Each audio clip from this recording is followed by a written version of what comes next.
All right, good afternoon, everybody. This is your man, Dr. John C. Turner, aka the Professor JT, and we are here with a bonus episode of the Doc Chat, and I have the amazing, incredible Dr. Randolph. Dr. Randolph, I appreciate you for coming on, and we have some exciting news. We have the exclusive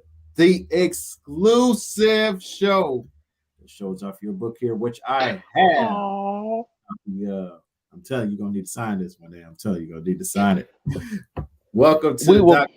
Tell me a little bit about yourself, and we're gonna get this show rolling. Well, good afternoon to those of you all who are in Central Time Zone. Good morning, and to anyone who's in Pacific or the Mountain Time Zone. Good morning to you as well.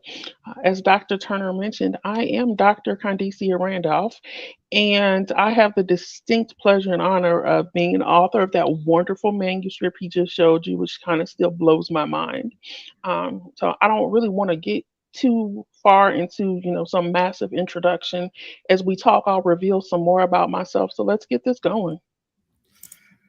We're not gonna waste no time here because you are indeed a doctor, a phenomenal success story. And tell us right now, where did you get your doctorate degree? What did you go through? And what got you to that doctorate finish line, which I know is going to be encouragement to so many people today. Oh, looking at that picture is so funny. I have another picture with that outfit on with me going like this. I don't think I sent it to you, but Oh, oh, no, well, you're fine. we'll Feel free to find go through one. all of them. Yeah, All yeah. of them. That I love that one too. That's everyone's favorite picture. Well, and that one I almost didn't share through the world. So to answer your question, what I went through and how I got there, that picture right there for anyone who's watching, who may watch this afterwards, who's seen that picture sums up every emotion that I felt at the time. I was doing my photo shoot, and that was the first time I had put on my regalia.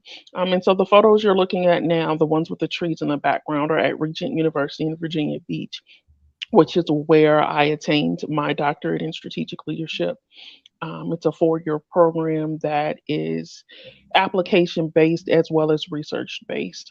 So, unlike PhD programs or even EDD programs, it's not just research and theoretical, it's research and theoretical and then applicable. And so you're reading the articles, you're reading the text, and then you're forced to interact with organizations and people to actually implement the knowledge that you're theorizing and reading about and writing about. These are just incredible, incredible shots. And were you able to attend graduation? Were you able to go?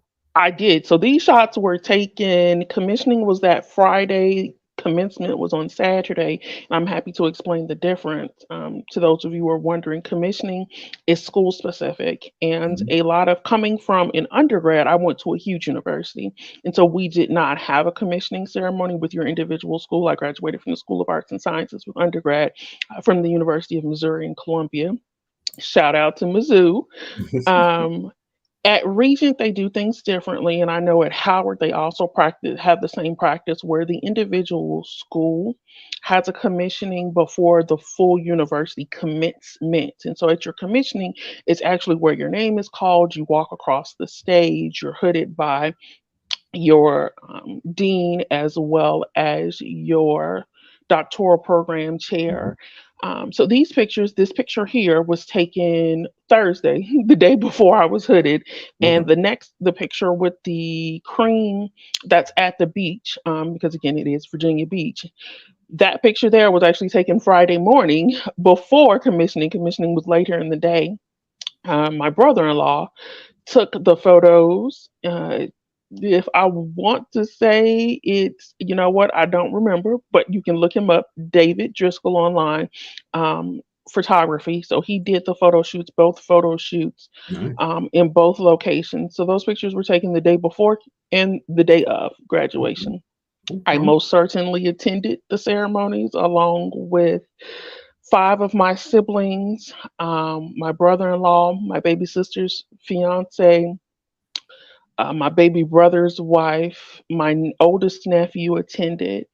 Mhm. as well as one of my sorors and her husband, who were like family to me as well. So, Okay. And what did that day mean to you after going through the program, all the ups and downs? What did it mean mm, to finally cross that stage? And I commend you because we both were kind of going through our journeys at the same time. So it was truly a story to tell. So, what really did it mean to cross that stage? I'm not certain you can really sufficiently and efficiently put into words what that moment means to you. And it means something different to each person. Mhm. To for me, and there is a video, and unfortunately, I wasn't able to get it to Dr. Turner because it was too large. But there's a video that was done, and in a glimpse of the video, it has me crossing the stage. And essentially, what happened was I went to a Christian university, and I didn't. Let's be clear, I didn't go to the university because it was Christian. It kind of happened, and later I understood that it happening wasn't coincidental or haphazard. It was in effect the plan of God. And so, as my classmates and I went towards the stage and we were in line, we joked around, those of us who were in the group together, our little crew. And I said, okay, you all, let's shout. And I had already talked to my baby brother. He said, if you shout, I'll shout. And so, I thought they were going to do what we had agreed to do. They walked across the stage all nice. Yay, yay, walked across. It was great. I got to the stage, they called my name. I got to about the middle marker of the stage, which was before you got to the point of being hooded. Being hooded was on a little further on the right side, and our dean placed oil and anointed our heads. And when I got right about to the middle of the stage, the Lord grabbed a hold of me. Mm. And that joking I had done about, let's shout, it wasn't a joke anymore. And I Mm. remember I literally tried to pull my way. I went like this and I was trying to pull my way out of that shout. And God said, no, you're going to stand here and you're going to give me this praise because Yeah. I'm due this. Yeah. And so when you ask me what that felt like, the picture that you showed with me raising my hand, Mhm. I didn't want to show that with the world. And originally, when I posted pictures, after it was all over, I didn't post that one because Mm. that picture is such a vulnerable exhibition of myself. And I'm not accustomed to giving access to the entire world for public consumption, that side of me.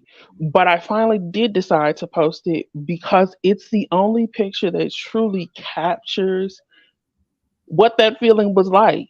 Yeah. I mean, it was thank God I made it. And for those people who are not Christian, who might be Muslim or Jewish or Buddhist or who don't ascribe to any type of faith, whatever it is that you ascribe to that pulls you through some of the most challenging moments in your life, whether that's love, friendship, family, grit, desperation. You feel all of that at one time. One of That's my right. mentees graduated last week, and when I was talking to her leading up to it, she said, I tried to understand what you went through last year, and you told me I couldn't. She said, and you're right, because there's so many feelings. I said, yes, there's amazement and wonderment and astonishment and gratitude and relief.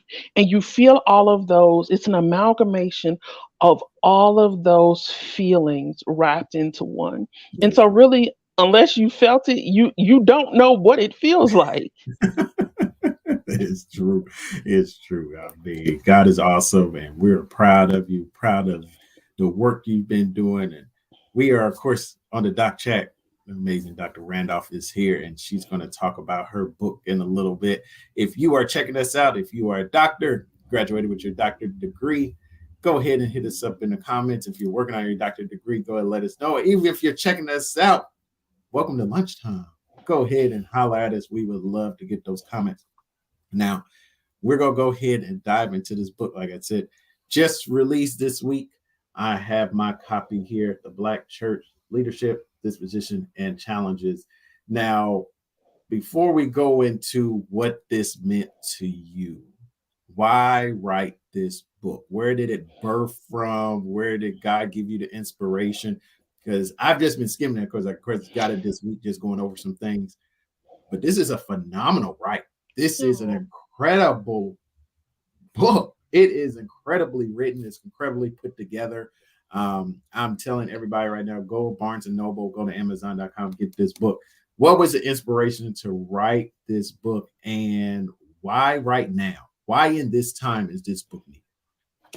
So first of all, thank you for saying that it's incredibly written, and I am going to attempt to curtail my emotions. I make no promises to anyone, because that product that you have in your hand, it's both a culmination and it's a commencement. The word Mhm. commence doesn't actually mean to end, it means to begin.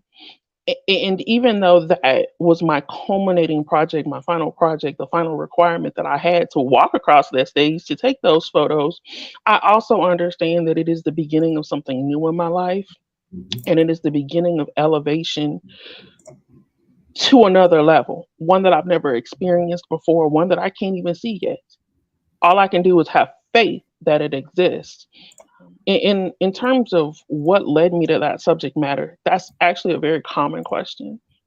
A lot of people are like, well, why did you choose to write about the black church? Don't you think that's gonna cause some criticism? And well, of course, sure, it will. But this is what I noticed. In 2019, I participated in a research roundtables at Regent University. And for those who are unfamiliar with research roundtables, it's a research conference, and each conference sort of has a track. We had servant leadership, coaching, consulting, global consulting, entrepreneurship, and several others. And those tracks are in line with the subject matters that fall under the degree auspice. I originally thought about submitting one to the servant leadership roundtable, and I got a call that January, from someone who belongs to an organization that I'm in, and they were their local president wanting some help talking about a mediator. And they asked me if I knew anyone who was a mediator, and I said, "Well, sure." And then they said, "Okay, well, let me tell you what the issue is." And they told me, and I said, "Well, while I can appreciate you wanting a mediator," I said, "I do belong to the ABA, which is the American Bar Association." I said, "I'm more than happy to check the database to see if there's someone in your area." I said, however, based on my experience, and let's be clear, my experience at that point was one full class in my doctoral program. But me being me, I was like, well, it sounds like you need, and it just so happens the class I had already taken was culture and values. And so we looked at org culture, and the various nuances that made it up. And so it did fit. I did what I called a brief consultation with her. I did a write up, and I submitted the abstract for the conference. It Mm. got accepted. And Okay. so they then became my test group, so to speak. And basically, what I did was I analyzed the group and their executive leadership, so their president and vice president, to determine what the root causes of, we'll call the organizational dysfunction, and some of the deficiencies in leadership within that group, what they were. Mhm. What led to this particular subject matter, or I say that to say that that is when I realized, as I was aggregating that data and writing the paper for that particular conference, I realized that the behaviors I saw in that group were behaviors I saw in the church. Mm. And if you look at your screen, you can very well see I'm Black American. You can't hide it. You can't, you can't. I can't pass or anything.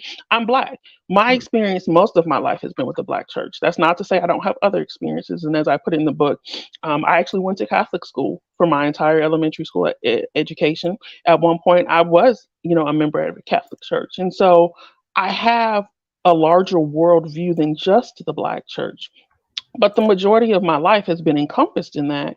And these behaviors really mimicked behaviors that I saw in my own church business meetings or committee meetings. And so it made me ask the question, does the church get these behaviors from these outside organizations? Or do these outside organizations get their behaviors from the church? Mm. And anyone who has any knowledge of historical context, anthropological context, understands that the church in America for Black people is not the organizations, it's the church, because the church was as the literature states, the epicenter of culture for Blacks in America. Mm. And so that is where I got the subject matter from and where I got the title from. It's like, well, these behaviors start in this one area of life, and then they seemingly matriculate or permeate a larger societal context and a broader societal context. And it's like, we don't talk about this. And Yeah. it instantly like clicked in my head that some of the organizations I belong to, I said, well, this is what's wrong with us.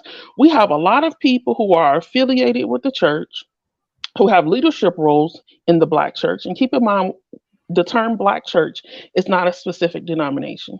Mm. Very important that you understand that when we talk about the subject matter and when we talk about the book, I look at the conglomerate of the Black church, which historically is described by 7 denominations, but we're looking at a population of over 25 million people.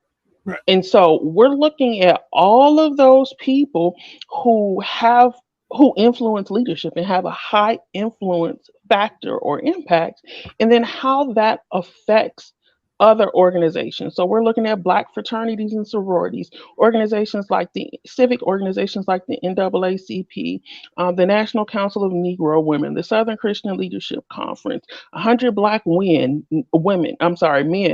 NAN, which is the National Action Network. All of these organizations are the broader societal context that are influenced in some shape, form, or fashion by the foundings of the church. That's right. And so once I caught hold of that vision, I stuck with it. Mhm. Uh, Yeah. Yeah. It's incredible to dive into the book as I have. And you're talking about the context of so much of life right now that started within the Black church, including HBCUs. yes, I do mention And that as well.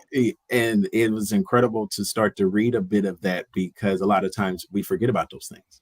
And then also looking at entertainment as a whole, we have this new movie, was it Praise This or Praise That? Yes, I watched that a couple of weeks ago with Chloe Bailey. That's Yes. right.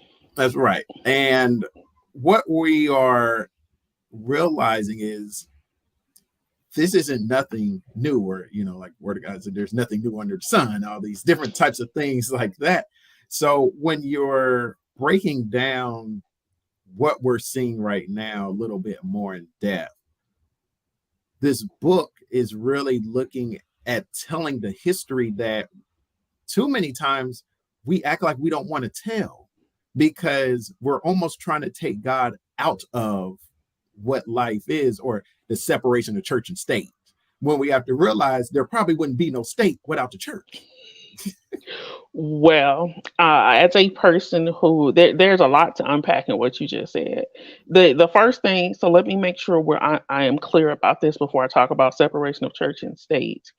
Uh, Anyone looking to read this manuscript, anyone looking to know more of what it's about, I want you to make sure you look at both sides of that colon. Yes, this book is about the Black church, comma, to an extent. The more important portion is leadership dispensation and challenges. And it's the leadership dispensation and challenges part that is applicable cross culturally Mm. to institutions of other faith as well as non-faith based organizations, especially nonprofit organizations, civic organizations, especially member based organizations. So those organizations that are comprised of people who are members, who pay dues, who have votes, looking at the leadership in organizational development and efficacy and overall effectiveness of those organizations. But when you talk about separation of church and state, there is a quote in the manuscript by Dr. Wayne Croft, who is actually a member of Kappa Alpha Psi. He's a life member of Kappa Alpha Psi.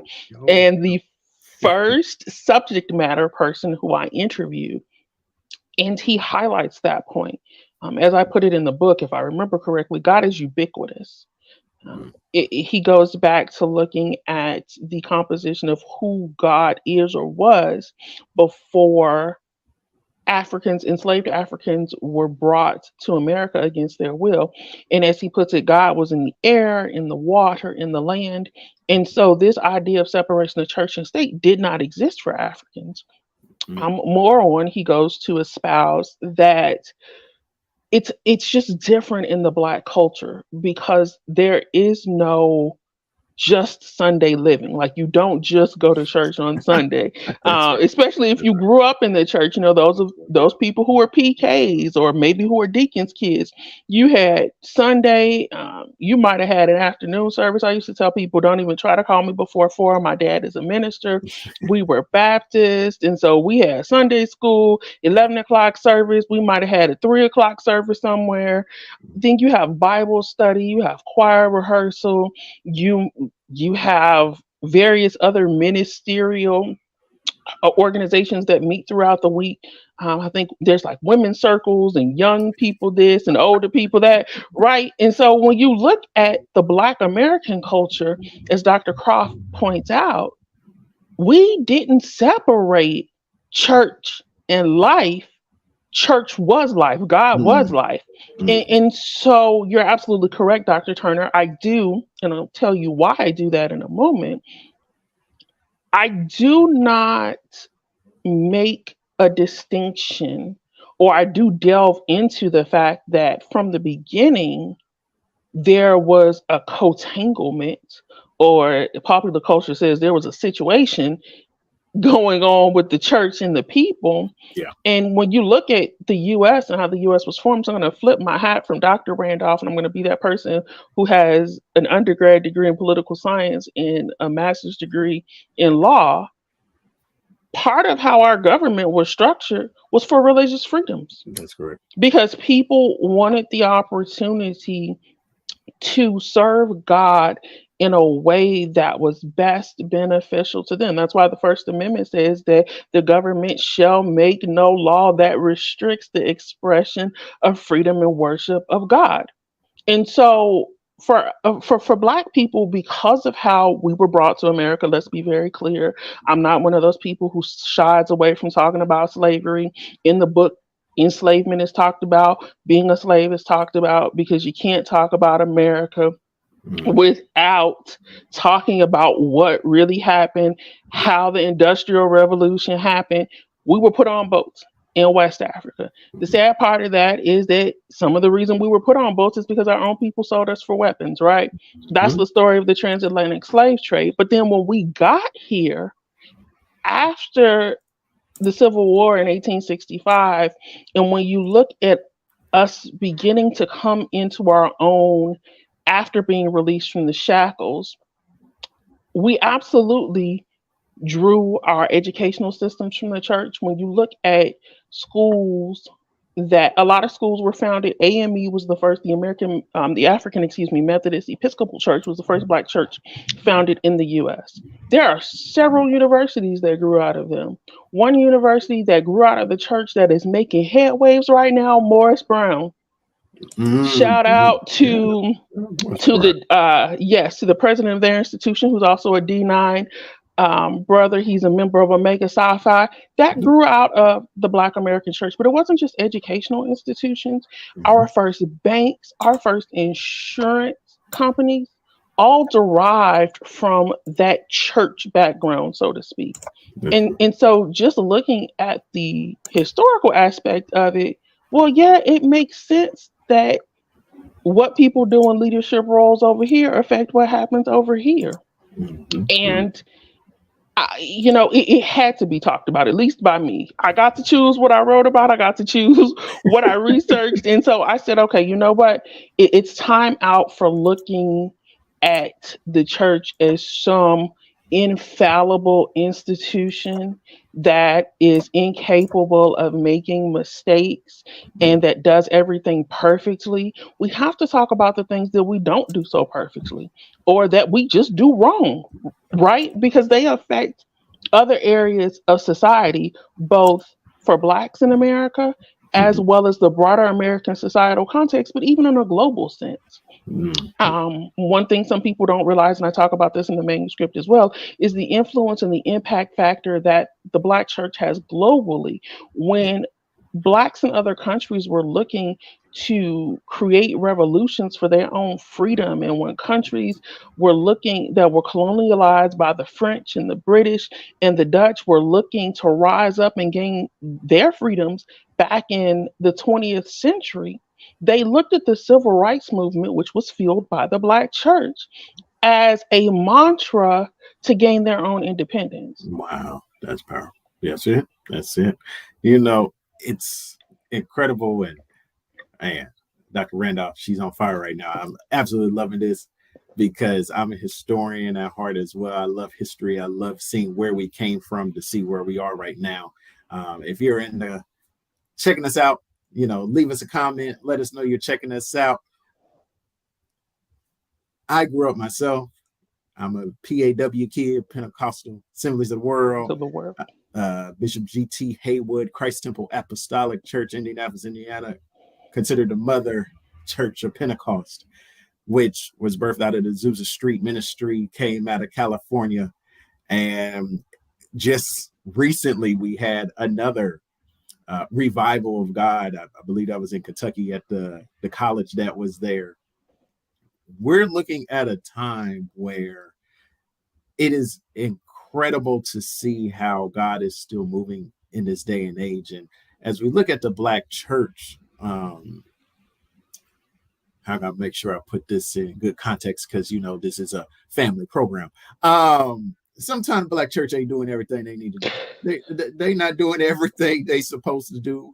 And we can go even now. We have reality TV shows with preachers on them. We have the preachers that got their private jets and, churches all over the city and country and everything.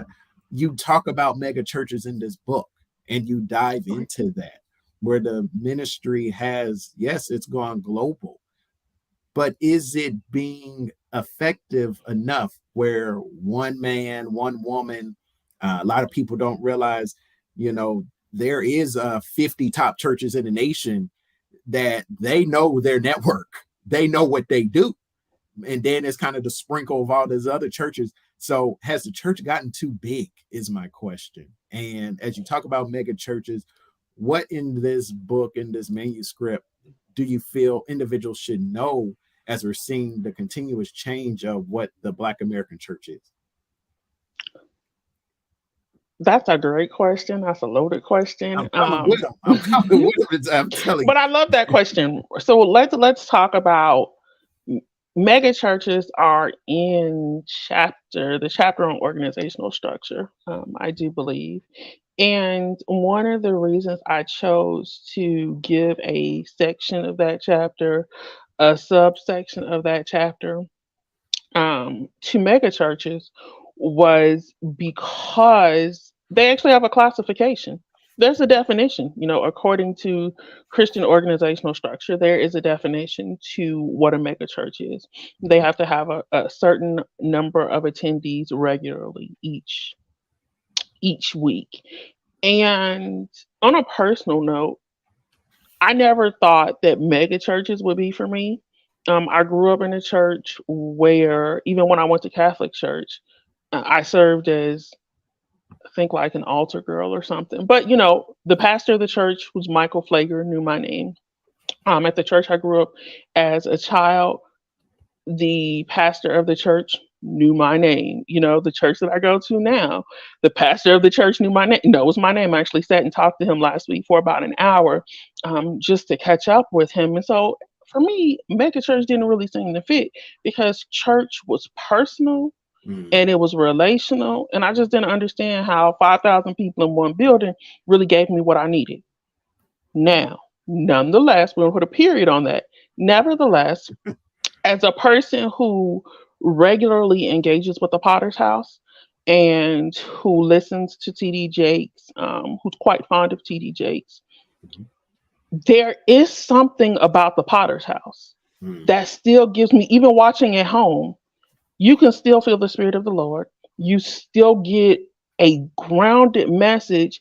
And although TD Jakes does not know my name and Sarah Jakes don't know my name or doesn't know my name, I still feel like the mission of the church is carried out. New paragraph. That being said,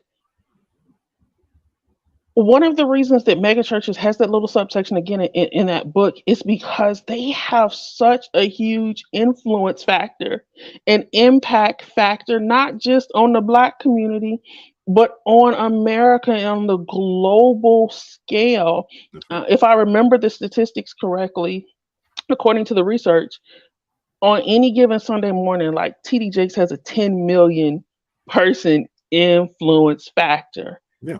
10 million people. Okay. Churches like New Birth with Jamal Bryant, other churches that are not quite as big but still large, like Chosen Vessel with Marvin Sapp, or if you look at Apostolic Faith, who Bishop Brazier, and Brazier is the current pastor, but his father, Bishop Brazier, before him, was the pastor. When you look at or House of Hope, in Chicago, in case y'all haven't figured out by now, I'm from Chicago. Those churches have such a large influence factor, Mhm. both in their communities and in the national and the global communities, that I felt they needed. We need to talk about that influence factor because some people are doing great. Some of those churches, again, I don't mean to pick on TD Jakes, but his foundation just launched the partnership with Wells Fargo this week to build sustainable housing. You have other churches who are providing meals to the homeless and giving out gas cards, and they're doing wonderful things and baptizing people in the parking lot, and all of that is great. However, in addition to doing those wonderful things, looking from the that kind of looks at the organizational development. Yes, we're fulfilling the mission of the church, but from the leadership perspective, and leadership is defined as the ability to influence a person or a group of people to a shared goal. Mhm. Are these people who have an audience, this magnanimous stage, truly taking accountability for the influence factor they have? But it's not just, let's be clear, we're not just talking about the TD Jakeses of the world or the Jamal Bryants of the world or the Joel Osteens of the world. We're talking about that preacher who has 50 people in their congregation, who's at the baby's birth, who's preaching the grandmother's funeral, who's officiating at the parents' wedding, who's going to the hospital to visit the people who are sick. Those people have equally as much. And there is a quote that I believe I use in the manuscript from the research that says, no one has greater influence in the lives of Black people in America than the preacher does. And there's no bigger stage than that of the pulpit of Sunday morning. And so then the question becomes, as you said, Dr. Turner, what are those people, both male and female, what are those people who have that influence impact doing with the influence? How are they carrying out the responsibility they have to individuals as well as their congregations and their communities? Yeah. Yeah. And so that, I mean, it has to be talked about. We Yes. can't keep going and acting like, oh, they're the pastor or they're the bishop or they're whomever, and they're so great that they're above reproach. Mhm. No one's above reproach. Understand that if you get up there and tell some people to go walk into an ocean and kill themselves, that's what they're going to do. Mhm. Look at David Koresh. People drank the Kool-Aid. There's a huge influence factor, and it's that influence factor, and it's that organizational effectiveness component that we have to look at if we're doing it right. Right. And even if we're doing it right, how can we improve? And if you're doing it right, and maybe your organization or your church or your congregation is operating at maximum effectiveness and efficiency, are we collaborating? Because there's a chapter in there that talks about collaboration. Yeah. And first of all, there's very little research on everything chapter 4 through 11.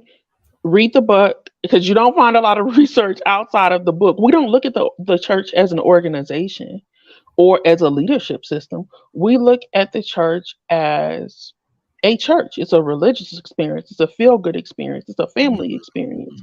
And yes, it is all of those things. Let's be clear. That's true. But it's also it's an organization. It's a business. You got to keep the lights on.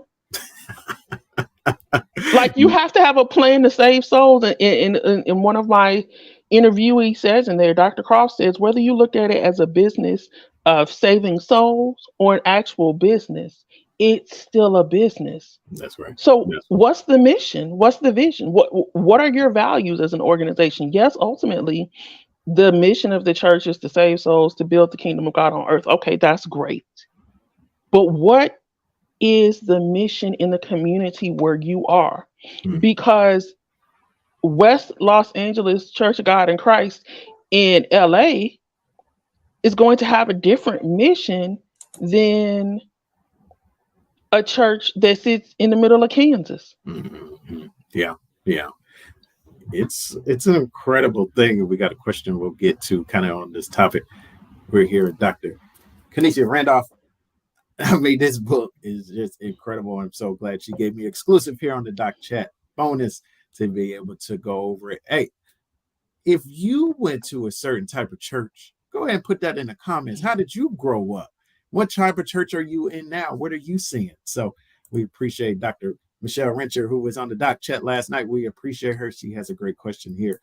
You feel like the mega churches of today are as impactful as the letters written during the first center after the resurrection? This is a good question, because as we're looking at just church in general, are they doing what they were doing during the civil rights era? Then let's go back. Are they doing what they were doing during, uh, um, during the times of even way before civil rights, in America when we were going through slavery and all different types of things and not realizing we were singing those songs and having those churches in the cotton fields and all those different types of things that kept us alive. You know, is the point of having the mega church now that same impact? Or as you said, are we just going to, get our shoulders, moving and feet stomping just to get that word, and then it's on to the next? Is it still doing what we needed to do? That again, if you can look at that from two ways. You can look at it from from purely the church aspect, which I don't have a degree in theology. I know people who have doctors in the ministries, and I know people with theology degrees, and perhaps I would allow them to answer that question more. Looking from the organizational and the leadership aspect of it, specifically when you talk about mega churches, and Dr. Rencher, thank you for that question, by the way. Very, very moving components last night to your participation about your family and praying and fasting. I thought that was very beautiful, and I do want to publicly take the time to mention that Amen. when you look at mega churches, and again, in the manuscript, I have some research that shows in the definition of mega churches, you're not just talking about the attendees, but mega churches are typically the composition of them. First of all, they're typically in more suburban areas. Now, when you look at some of the larger cities, LA, Chicago, Houston, Dallas, of course, you're going to find some in the inner city. But because the mega church revolution, as they call it, or paradigm, really was not a movement until the latter quarter of the 20th century, a lot of that market and real estate in the inner city was already occupied. And Mm, so they go outside the city to build these structures, and they're composed of people who are middle class. That's not to say the middle class doesn't need a place to worship. Absolutely it does. But in terms of whether or not they're being effective and truly carrying out what the mission is and what the vision of the church is, first we have to look at whether or not they have a mission and a vision. And I will, I know, okay, so you're laughing, and I know you think that sounds funny, but you, as an OD specialist, as a leadership development and in org consultant and specialist, you have no idea how many organizations, specifically member-based organizations, that are broken into subsectors, as I call them. So if mm, you look at the church, you have your various congregations, you have your overall denomination, so your PAW and your Apostolic, your Kojic, your Baptist, your AME, CME, you have all of those, but then you have, your jurisdictions or your states and your clusters, and then you have your individual congregations. At your smallest level, at the most linear of levels, which is your congregation. So whether you're talking about a mega church like the Potter's House or my church, Second Baptist, a lot of those individualized sectors of your conglomerate don't think they need a mission or a vision, and not a mission statement, but actually understand what the mission is, because they feel like, again, the mission of the church is to save souls. Well, okay, we get that. But how are you doing that? Yeah. In some areas, it might be that the community in which the church exists in needs to address homelessness. Whereas if you have a mega church that's in a more affluent area, maybe it's not a homeless crisis so much as it is a crisis of kids, especially in the Black community, our kids not getting the educational supplements that they need. Last night, a couple of the speakers mentioned that because they were Black and in the inner city, they were put in special ed programs because, first of all, the statistics say when you're looking at Black males, and I know one of the doctors last night was a Black male, Yeah. less than 2% of the educators in the public school system are Black males. That's correct. So when you don't have that representation, and when people don't know how to talk to you, and when people have some innate fear of you caused by propaganda that's spewed by a predominant society that's not your race and or culture, then we look back at what the church has done historically and we meet that need. And so then that question becomes, do we still meet that need? Yeah. Are we still meeting that need? Do you know what the true mission of the church is? And is your mission now what it was 50 years ago? Because maybe 50 years ago when the church started, you started out of a need to progress education. Maybe everyone in that church now has a degree or has 2 or 3 degrees. Okay, now what's our problem? Well, maybe now our problem is financial literacy. And so the question really becomes, and I kind of phrase it this way in the manuscript, is, are we meeting the needs of the community in which we exist? Because after all, in addition to saving souls, the church should be meeting a need, just like a food bank. Is the food bank feeding the people?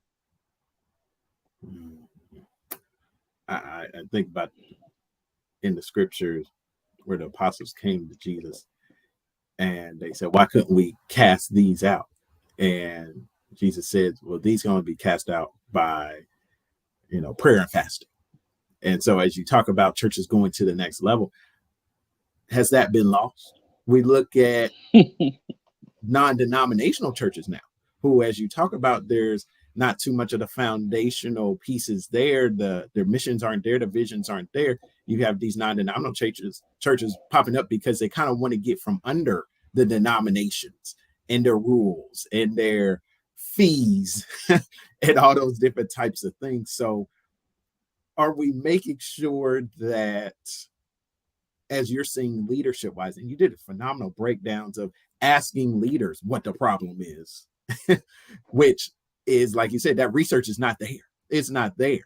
And so just having that research in this book is powerful. So are we seeing basically that people are saying, yes, God has gave me the anointing to go preach. I'm going to go preach. I'm going to go start my church. But there's no foundational pieces from the prayer, from the fasting on what to do.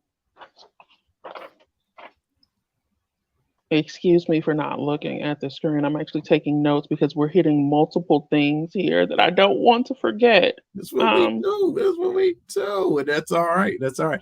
Just like I said, we're just So scratching the surface of this amazing book. we're going to go back to a question that Dr. Rencher had in just a minute about Paul and in the first century churches. But, in terms of, and first of all, yes, in the book, Dr. Turner, I have 3 subject matter experts. So let's talk about them real quickly. Good. One is Reverend Dr. Wayne Croft.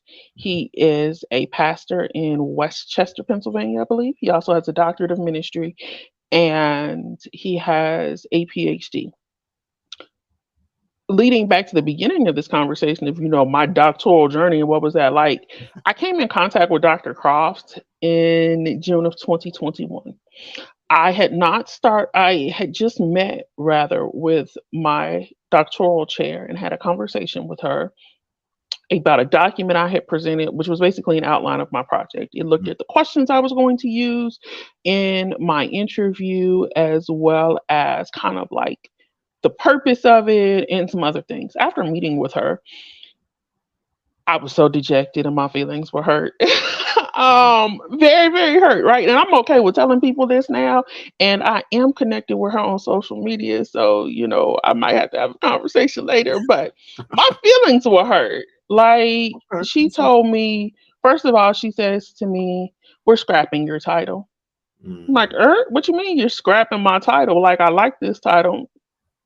And she's like, "Well, what is the reliability of this? And what's this? And what's your total sample population?" I'm like, "Well, I wasn't supposed to be working on these things yet, so I don't have all this information." So essentially, she's like, "Okay, you're going back to the drawing board." For about 24 hours after that Zoom call, and I mentioned that it was a Zoom call because it means you can see every expression on my face. And I have a shirt that says, "If my mouth doesn't say it, my face will." I don't hide anything. And so my disgust probably showed on my face, not that she cared. Nevertheless, after about 24 hours of sulking and, wanting to go jump from a very high cliff somewhere, I pulled myself together and I pivoted. And I had to think, because here was the problem. And I can admit that it was a problem now. And I can admit my fallacy. I just wanted to jump in. Well, first of all, let's talk about some basics. My goofy self didn't even have, and I'm okay with calling me goofy. I didn't even have, I had 10 chapters proposed to her. Now, most of those chapters made it into the book, and I say most, and we'll talk about that in a moment. But most of those chapters made it in. However, I had no introduction and no conclusion. Since when don't you have an introduction in any manuscript, whether it's an academic article, a popular press article, a book, a blog? Who doesn't have an introduction and a conclusion? I was so gung ho on just jumping into the subject matters of what I thought the deficiencies are or the problems and the challenges were, that I had forgotten my foundation. And I was not explaining to who my future audience would be of how we got to the challenges and why the leadership dispensation of the church is even important to Blacks, to whites, to Turkish people, Hungarian people, to Jews, the Gentiles, and anybody else. I just jumped straight into the deep end. I didn't take any swimming lessons. I didn't wade in the water. I didn't have the little floaties on. I just jumped in. This is problem number one, right? And she said, "No, ma'am, this is not."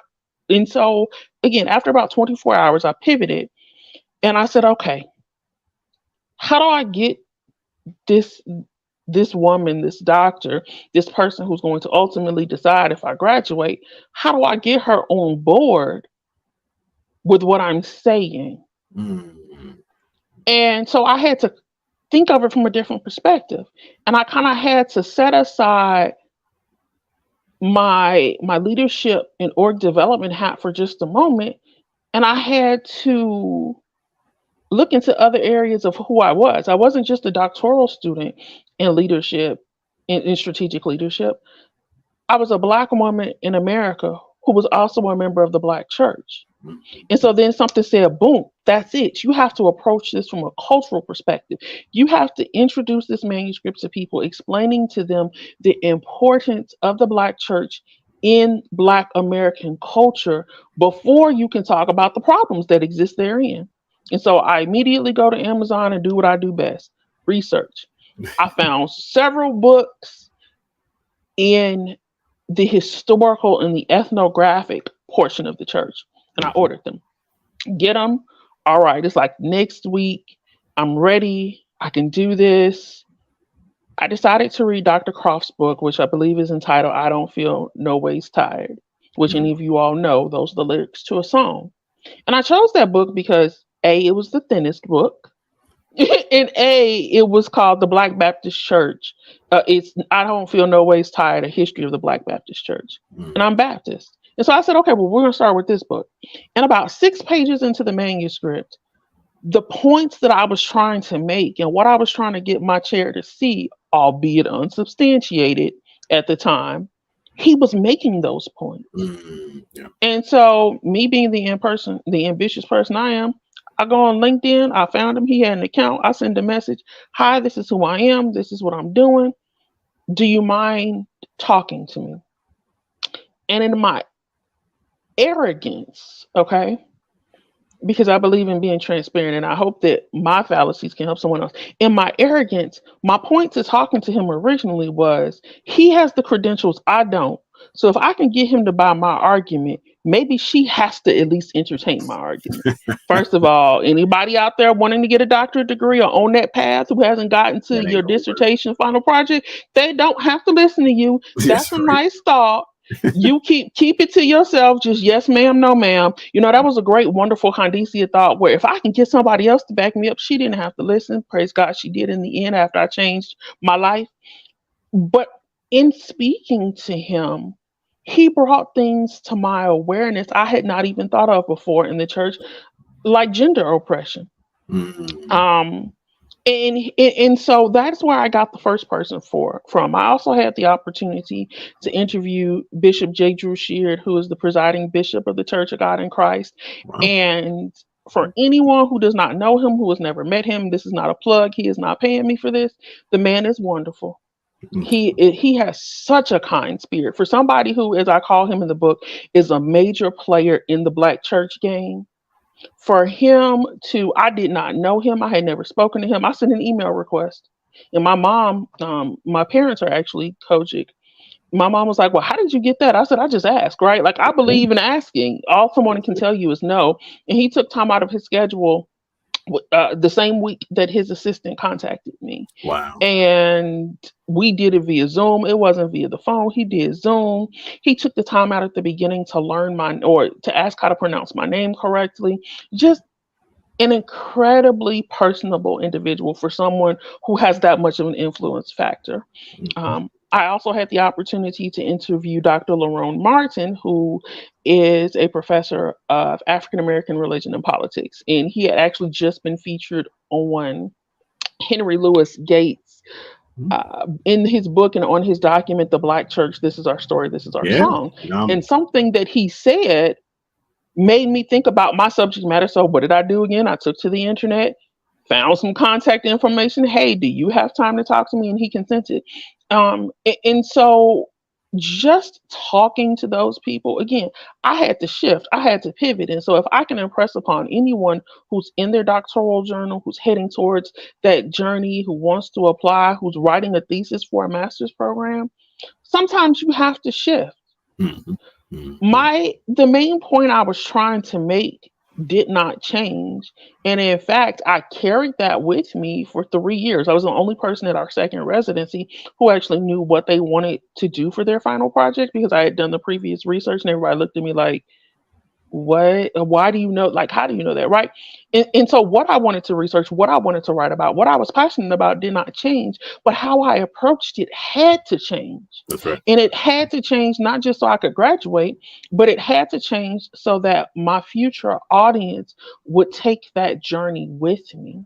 Powerful. Absolutely. um Yeah. I want to return real quickly to something Dr. Rencher said. And when she asked about Paul in the first century church, again, not a theologian, I don't have a doctorate in ministry, but I did write an article that's published in the Journal of Biblical Perspectives Okay. that talks about the cultural agility of Paul compared to modern day leadership. Okay. We got about And 5 minutes. We got about I, 5 minutes.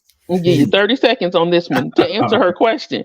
What it looks at is really talking about like cultural agility and the Okay. cultural agility Paul had because he traveled to so many different places. And so in the Black church, I think that cultural agility is sometimes something we lack even within the Black culture.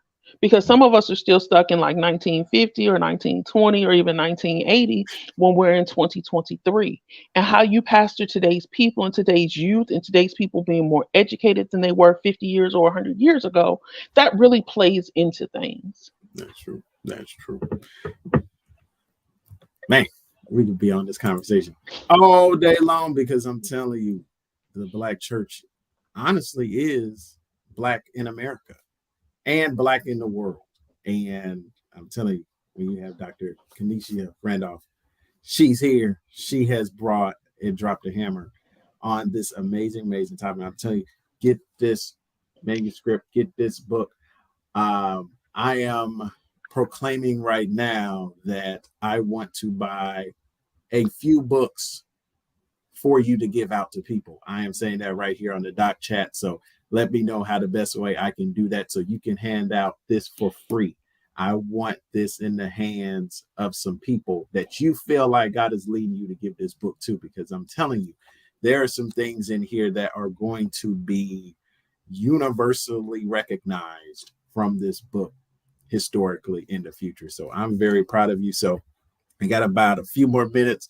Tell everybody where they can find you, where they can find the book, and what is the best way they can do to continue to support the Black American Church.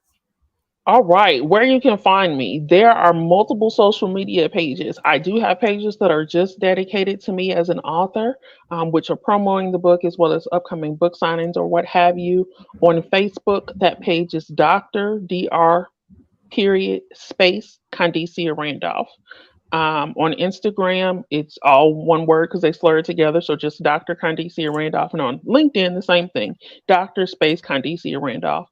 You will also find me on my personal social media feeds, which are a variation of the same. My name is very unique. And so if you see that name on a social media platform, it is probably me. Most of the pictures are the same, or they're a picture of the manuscript. I like to make things seamless, recognizable, good brand management. Mhm. If you want to contact me, the best way to do it would be my email address, which is again Dr. Condecia at gmail.com. You don't even have to put my last name. I don't want to give you, too many chances to make a mistake. So just Dr. Condecia at gmail.com. You can purchase the manuscript. There's the Barnes and Noble website there. You can also purchase it on Amazon. If you get to Amazon and you cannot remember what the title of the book is, my baby sister or one of them told me, just tell them to search by your name. You can search by my name. If you go to my social media feeds, if you go to the Facebook page, it's a business page. Both of those links are on there. Just click on them. If you go to my Instagram page, the Barnes and Noble one is on there. Click on it. I will tell you right now, Barnes and Noble is getting that out quicker to people than Amazon is. And so if you're wanting to get in on the front end of that, if you're wanting to start reading it now, making it part of a summer book club, go to Barnes and Noble and order it. Just keep watch on those social media pages to find out where I will be. If you are interested in having me to come speak about the book, about the subject matter, leadership development, having me do different leadership assessments with your organization, it doesn't have to be a church, it doesn't have to be the Black church, any type of organizations. I've worked with library systems, I've worked with faith-based groups, I've worked with nonprofit cultural organizations. Let me know. Let's talk about some things. If you read the book and you got a question about it, get in touch with me. Let's talk about it. Let's do it. Let's do it. We appreciate Dr. Rencher once again. She's loving this, absolutely Thank loving you. this. We appreciate the love here on the Doc Chat. And once again, we're going to be here live on Thursday nights. We're going into May, and God has already proclaimed, I'm telling you, May is the month of the move. So if you got things to do, go ahead and put that action in right now. Dr. Candice Randolph, we appreciate you.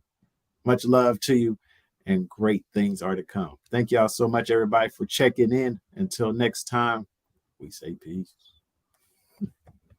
Bye bye.